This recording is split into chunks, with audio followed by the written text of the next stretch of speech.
gente, tudo bem? Então, hoje, como combinado, eu vou revisar com vocês o que a gente já viu lá no início do ano, nosso primeiro assunto, tá? Para quem não lembra, a gente chegou a ver verbos, formação de palavras e sujeito, tá? Nesse nosso primeiro contato, eu vou revisar a parte de verbo, porque é a parte da morfologia que é mais importante para a gente, né? Porque depois a gente vai ver sintaxe e para a gente entender bem sintaxe, a gente precisa ter verbo bem fixado na nossa cabeça, ok? Então vamos lá. Primeiro, o que é verbo? Verbo, gente, ele é uma palavra que indica ação, estado ou fenômeno da natureza, ok? Só isso, professor? Não, não é só isso. Além disso, o verbo ele precisa variar, ser capaz de variar de 4 formas. São elas: tempo, modo, número e pessoa. Tudo bem? Então vamos lá. O que significa o verbo variar no tempo? Significa que o verbo ele pode aparecer tanto no presente, quanto no pretérito, quanto no futuro. Ok? Vale lembrar que existem 3 pretéritos em português: imperfeito, perfeito e mais que perfeito. E também é importante saber que existe mais de um futuro, que são o futuro do presente e o futuro do pretérito. Ok? Beleza, então essa é a variação que o verbo pode ter em relação ao tempo. Em relação ao modo, como ele pode variar? O verbo ele pode aparecer em 3 modos diferentes. São eles: indicativo, subjuntivo e imperativo. Para que serve cada um? O indicativo ele é usado para certezas, para quando a gente tem certeza de determinado acontecimento. O subjuntivo ele é usado para formular hipóteses a respeito de acontecimentos. Então, eu não tenho certeza se aquilo aconteceu ou se vai acontecer. É só uma hipótese, ok? E o imperativo a gente usa para dar ordens ou fazer pedidos, ok? Além dessas variações, o verbo ele também pode variar em número e pessoa, ok? Então, número e pessoa é muito simples. Número, singular ou plural. E pessoa, primeira, segunda e terceira, ok? Então, eu posso ter o verbo na primeira pessoa, na segunda pessoa, na terceira pessoa. E, entre essas 3 pessoas, ele pode estar ou no singular ou no plural, tudo bem? Beleza. Além disso, outra coisa que é muito importante saber. O verbo ele é formado por radical e terminação, ok? Então, quando eu for conjugar um verbo, se ele for regular, o radical ele nunca vai sumir. Ele nunca vai sumir. Ele nunca vai sumir. O radical não some nunca. Ok? Fixa isso na cabeça de vocês.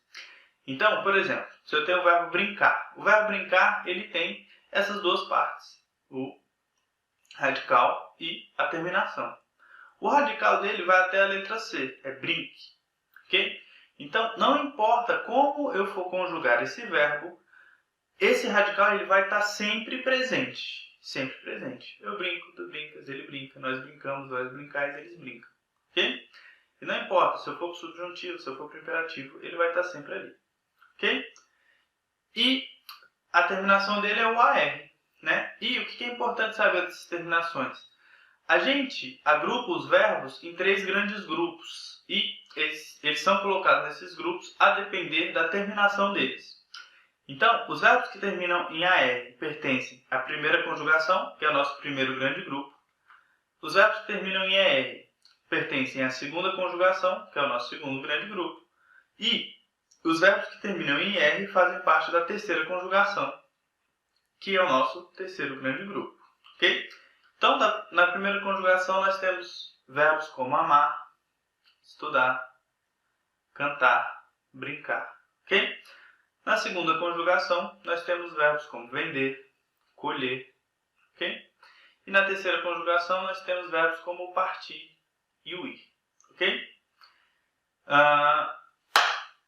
Que mais? Assim, o que significa Conjugar um verbo. Não confundam com as conjugações. As conjugações são os grupos.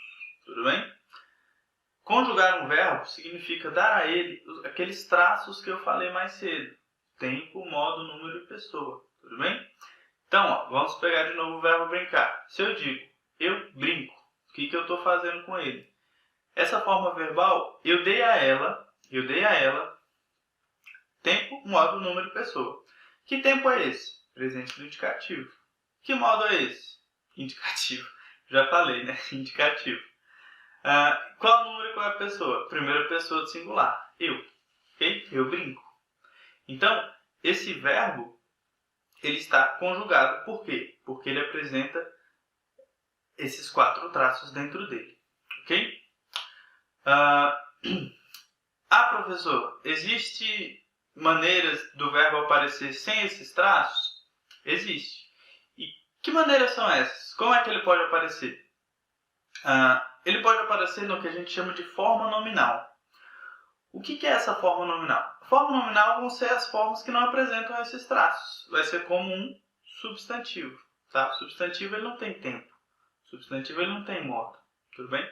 A única coisa que o substantivo tem é número. Ok? Então, quais são essas formas nominais? São 3 também. São elas: infinitivo, gerúndio e particípio. Infinitivo. Como eu sei que um verbo está no infinitivo? Quando ele termina com a letra R. Cantar, estudar, vender, colher. Ok? Então, termina com a letra R. Ok? Gerúndio. Quando eu sei que um verbo está no gerúndio? Quando o verbo termina com as letras NDO. NDO. Cantando, brincando, brigando, vendendo, comprando. Ok? Então, NDO. E o particípio quando termina só com o D e o O, sem o N. DO. No caso, o particípio ele também pode variar em gênero, tá? Então, ele pode aparecer com DA também. Tudo bem? Quebrado, quebrada. Tudo bem? Vendido, vendida. Ok? E para que a gente usa essas formas nominais? Cada uma tem seu uso específico, ok? Então, vou falar usos comuns. Aqui no Brasil, a gente usa muito o infinitivo para fazer futuro, com uma locução verbal, ok? Qual é a locução verbal? Ir mais infinitivo, o ir como verbo auxiliar, ok? Então, como é que fica? Eu vou colher tal coisa, ao invés de falar eu colherei. Tudo bem? A gente costuma fazer esse futuro. O gerúndio ele é usado muito para ações contínuas, ok? Então, eu estou estudando, eu estava estudando. Né? Então, percebam que eu usei eu estou estudando e eu estava estudando. Beleza? Por que eu fiz isso? Para mostrar para vocês que eu posso usar o estudando tanto no presente quanto no passado. Nada me impede. Por quê? Porque o estudando mesmo, ele não tem traço de tempo. Então, o que vai definir se ele está no presente ou no pretérito é o verbo auxiliar, nesse caso. Okay? Então, eu estou estudando presente. Eu estava estudando pretérito imperfeito. Ok?